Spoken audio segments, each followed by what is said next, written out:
And so now I'm going to jump forward to, let's see if this looks on here.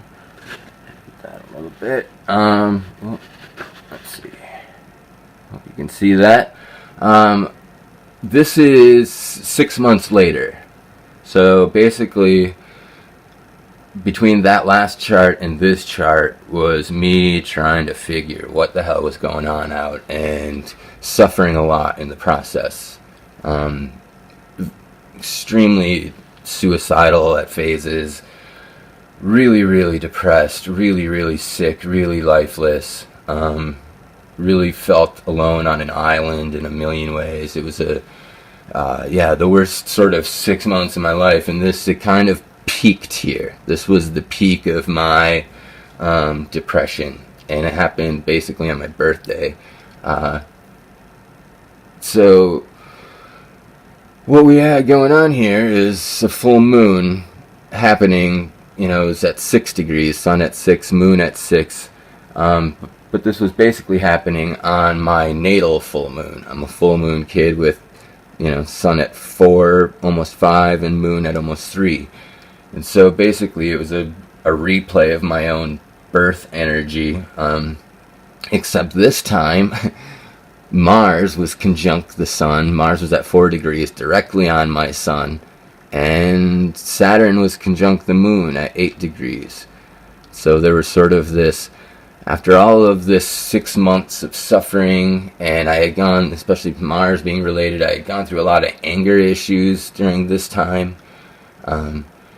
Here's a quick jump into progress charts. Part of those anger issues was a few years back by progression. My Mars had progressed up to, it's actually still coming into conjunction with my Jupiter, but my moon had been making sort of its second path around and was conjunct Jupiter and Mars in Aries, and I went through a lot of anger simultaneously with that depression. It was a very turbulent hormonal 6 months and chaotic in every possible way. And so here that Mars is coming in to conjunct the sun and sort of harvesting the full moon of the Saturn in Scorpio energy that had been just crippling me for, 6 months plus at that point. And yeah, it was a really depressing day. I had been really sick for a month going in here, almost 2 months. I had the flu, and I had lost a bunch of weight and had some type of stomach bug and lost a bunch more weight. And yeah, it was a really sickly time. And then this full moon happened, and it was just sort of this peak. But also at the time, Pluto was at 11 degrees. And if you look at my chart, I have a lot of planets between like 9 and 13 degrees. A lot of planets. And so anything, especially right there at 11, is the sweet spot degree where it's making angles with a bunch of my planets. Saturn's at 13, Venus is at 13, Mercury's at 12, Jupiter's at 9, Mars is at 10, Neptune's at 11, and my Pluto's at 7. That's getting close to up into that range. But so Chiron is also at 12 in that zone of making exact exact angles to a lot of my planets. So this death and rebirth and this wounded healer aspect, this sort of personal self wound, this is all happening conjunct my Mars, and so my Mars, my ability to act and be a warrior in this life. And I'm just sick and lifeless, and that's all I feel, and it feels like it's never going to get any better, and it was a really not fun time. Add into that, the final Neptune was at 4:54 on this day. My sun is at 4:50. So Neptune this is getting really exact with the degrees here. Neptune brings sensitivity. And Neptune moves really slow. So for like the month before this, Neptune was easing into exactness with my sun and just making it more and more sensitive. And I was getting sick from every bug in the world and getting really sick from it. And I couldn't eat anything that didn't feel like it was making me sick. You know, Neptune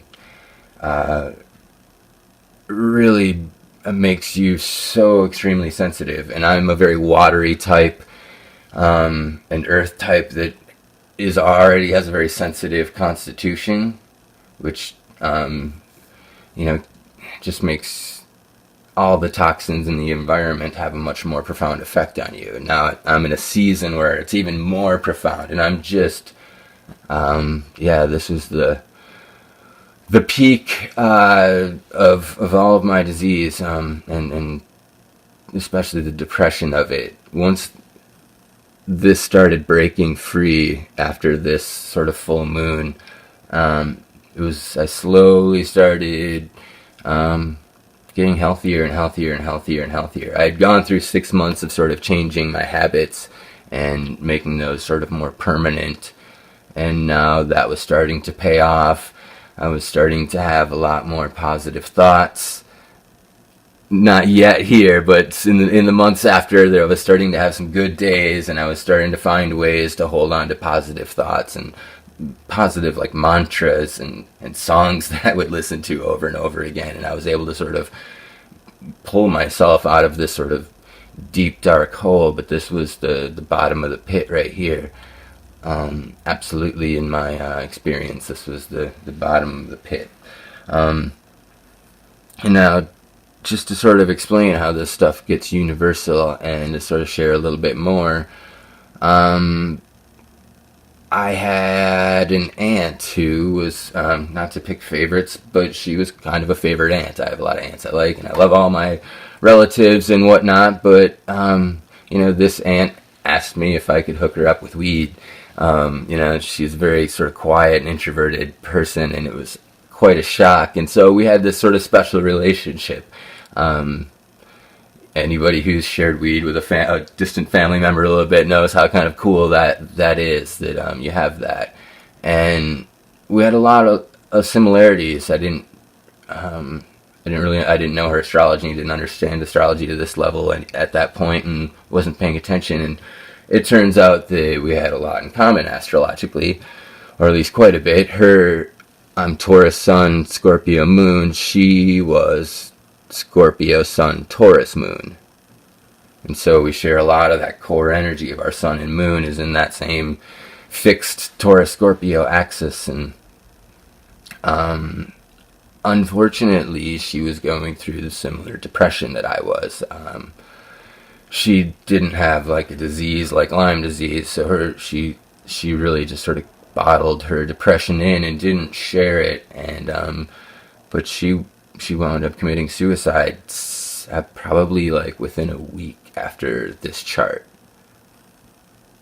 So this full moon conjunct Saturn was part of that final pressure for her too.